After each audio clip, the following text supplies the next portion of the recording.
The grand hall of the ancient, meticulously restored opera house shimmered with an almost palpable anticipation. Jerry Yen, a man whose very presence exuded a quiet, intense charisma, stood backstage, the murmur of the gathered elite a distant hum.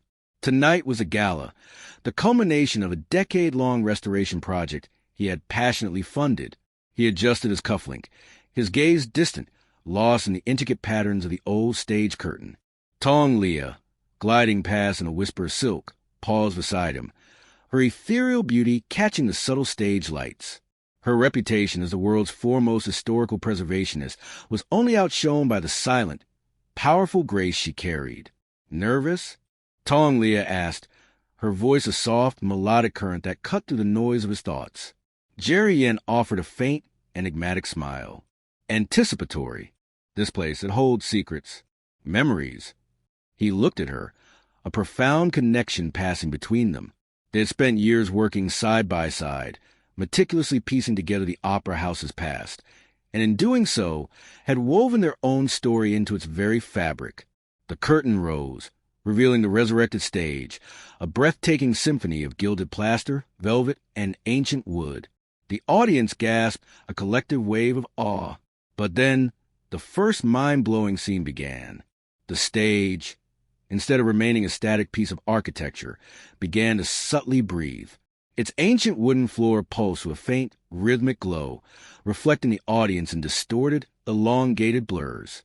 The gilded cherubs on the proscenium arch seemed to subtly turn their heads, their painted eyes following individual members of the audience. The velvet curtains, previously still, now rippled with an unseen breeze, carrying the faint, sweet scent of long-forgotten perfumes and stage grease paint. It was as if the opera house, awakened by their devotion, was stirring to life, its own memories bleeding into the present. Tong Liya, usually so composed, felt a shiver run down her spine. This was more than just restoration. It was resurrection. Jerry Yen, however, stood transfixed, a knowing look in his eyes. He had felt this place's latent energy during the restoration, a silent hum that only he, with his heightened senses, could perceive. "It's remembering," Jerry Yen murmured, his voice low, resonating with the pulsing stage. As the gala began, a famed soprano stepped onto the stage, her voice soaring through the vast hall. But as her melody filled the air, a truly mind-blowing phenomenon occurred. The opera house, responding to the purity of her voice, began to manifest its past. Transparent, shimmering holographic figures of long-dead performers, arrayed in period costumes, materialized on the stage. A ghostly ballerina pirouette silently beside the soprano, her movements perfectly synchronized. A chorus of ethereal voices, unheard by the living but felt in the soul, subtly joined the soprano's song, adding layers of impossible harmony. The audience, initially bewildered and spellbound, found themselves witnessing not just a performance, but a living tapestry of history, a direct communion with the opera house's glorious past.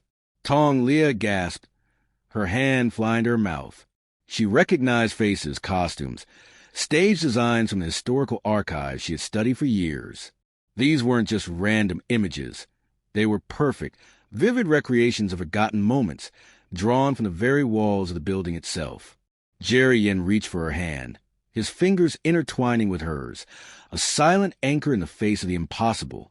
He felt the pure joy radiating from the holographic performers, the profound love for their art, a powerful echo from the past.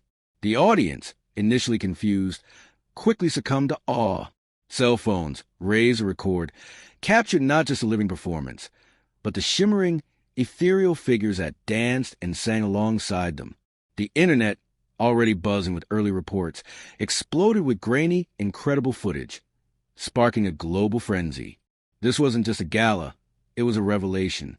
During the intermission, as the audience buzzed with excited disbelief, Jerry Yen led Tong Liya through a secluded, backstage corridor, one they had painstakingly restored. As they walked, Jerry Yen reached out, his hand brushing against a rough, stone wall. The wall didn't just feel cold, it pulsed with a faint, rhythmic heat. He closed his eyes and a wave of raw, unfiltered emotion washed over him. The desperate hope of an actor awaiting his debut, the crushing disappointment of failed performance, the quiet joy of a standing ovation. His hand lingered, and the walls shimmered, turning translucent, revealing for a fleeting second a perfect, three-dimensional scene of that actor's raw, nervous energy moments before stepping onto the stage, the sheer force of his ambition radiating from the stone itself. Tong Liya, seeing the translucent wall, placed her own hand beside his. She felt it too, not as chaotic echoes, but as a profound, empathetic understanding. "The Opera House," she whispered, her voice filled with wonder.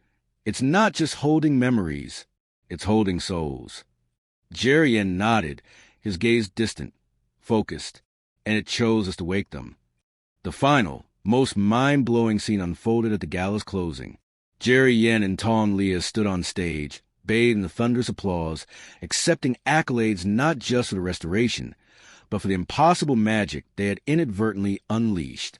Jerry Yen looked at Tong Liya, then at the audience, his hand finding hers. With a silent, shared understanding, they channeled their combined energy, their profound love for the Opera House, and their shared connection to its awakened spirit. The stage, which had been breathing, shimmering, and manifesting history, now responded with crescendo of impossible beauty. The holographic performers, which had faded with the intermission, rematerialized, but this time they weren't just silent echoes. They became vibrant, luminous, tangible beings of light and pure energy. The ballerina's skirt shimmered with condensed starlight. The tenor's voice, though ethereal, gained a profound, resonant depth that brought tears to the eyes. These were not ghosts. They were resurrected essences, brought back to life by the boundless energy of the Opera House, amplified by Jerry Yen and Tong Liya's love. And then the Opera House itself transformed. The gilded arches and velvet seats didn't just glow. They melted into a flowing, iridescent river of pure light, carrying the resurrected performers on its ethereal currents. The ceiling dissolved into a boundless, star-dusted cosmos, and the entire audience, along with Jerry Yen and Tong Liya, found themselves suspended in a breathtaking, impossible universe, surrounded by shimmering, resurrected artists, their songs and dances filling the cosmic void with symphony of joy and profound beauty. This wasn't just a gala. It was a transcendent journey, a direct communion with art and history, a mind-blowing realization of the infinite possibilities that lay beyond their understanding. The light eventually receded, the cosmos vanished, and the Opera House settled back into its glorious, restored form. But it was no longer just a building. It was a living monument, a conduit between worlds, a testament to the fact that Jerry Yen and Tong Liya had not just restored a building, but had awakened its soul, and in doing so had opened a portal to a new, mind-blowing reality for the world. The grand hall of the Opera House was silent. Its resplendent beauty returned, but its very air still thrumming with the afterglow of a cosmic journey. The audience, now shuffling out, moved as if in a daze, their faces a mixture of wonder and bewilderment. Their phones were filled with impossible footage, grainy videos of a starry sky within the Opera House, and the silent, luminous forms of resurrected performers. The world, watching the live broadcast, was in an utter frenzy. Jerry Yen and Tong Liya, their hands still clasped, stood backstage, the noise of the world a distant hum, their reality forever altered. "It's a conduit," Jerry Yen murmured, his voice filled with an almost scientific awe. "A living, breathing thing." He looked at Tong Liya, and a silent, profound understanding passed between them. The Opera House had chosen them. Its meticulous restoration a prelude to its awakening, their shared devotion the key to unlocking its boundless power. The first mind-blowing consequence of their actions rippled across the globe almost instantly. News outlets replayed the footage, but the magic refused to be contained by a screen. Viewers, watching the video, experienced a sensory bleed-through. A family watching in their living room suddenly smelled a distinct, musky scent of old stage velvet, and a single perfect, phantom note of a long-dead soprano's voice echoed in the stillness of their home. People watching on their phones felt the rhythmic, almost maternal thump-thump of the Opera House's heartbeat in their hands. The broadcast, amplified by the awakened building's power, had become a conduit for pure, unadulterated reality. The world was experiencing the Opera House's memories not as a visual, but as a living, tangible thing, a mind-blowing realization of a new, connected reality. Jerry Yen, feeling the echoes of a billion new perceptions, felt a profound weight of responsibility settle on him. He and Tong Liya had to return to the stage. They had to understand. They were no longer just restorers. They were anchors, the human connection to a living history. They returned to the center of the stage, the now familiar pulsating light beneath their feet. "We have to be deliberate," Tong Liya whispered, her historical knowledge now a key to a new kind of magic. "We can't just let it happen." She closed her eyes and pulled a single, meticulously researched memory from her mind. The opera house's most beloved performer, a famed mezzo-soprano named Liya, whose voice was said to be so pure it brought tears to the eyes of a hardened emperor.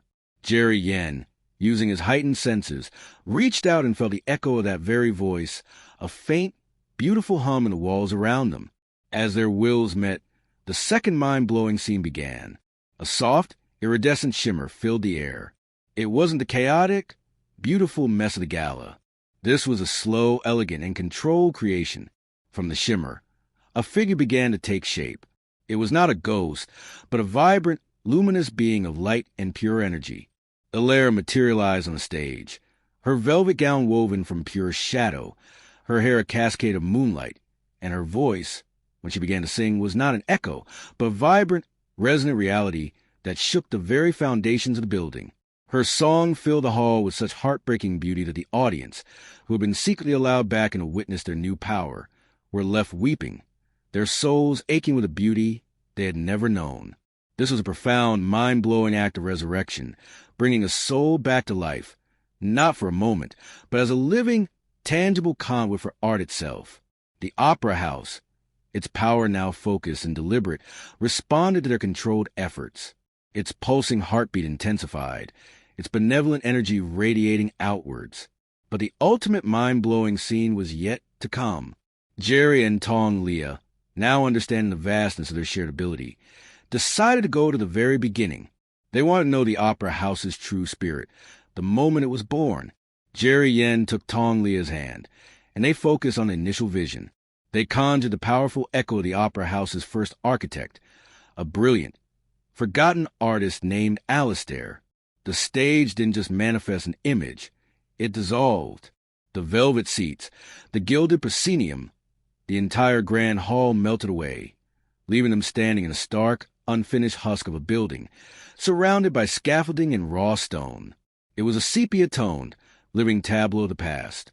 And there, standing before them, was Alistair, a ghostly but perfectly vivid figure, his face filled with passion, an old-fashioned drafting pencil in his hand. He wasn't just an image. They could feel his thoughts, see his dreams manifest, as he gestured with his hand. A series of luminous, glowing lines of light would appear in the air, forming the intricate designs of the grand arches and ceilings. As he spoke to his ghostly foreman, his grand vision for stage, his every word, his every passion, manifested as vibrant, pulsating lines of energy that filled the space. They were witnessing the birth of the opera house's soul, a mind-blowing, direct communion with history, seeing the architect's dreams manifest in tangible light. The power eventually faded, leaving them back on the silent stage. Jerry Yen and Tong Liya, their hands still clasped, were no longer just a couple. They were the appointed caretakers of a living history, the anchors of a new reality. The opera house, a monument to their love and a conduit to the past, was their profound responsibility. They had not just restored a building. They had awakened a soul, and in doing so, had opened a mind-blowing portal to a new, incredible reality for the world.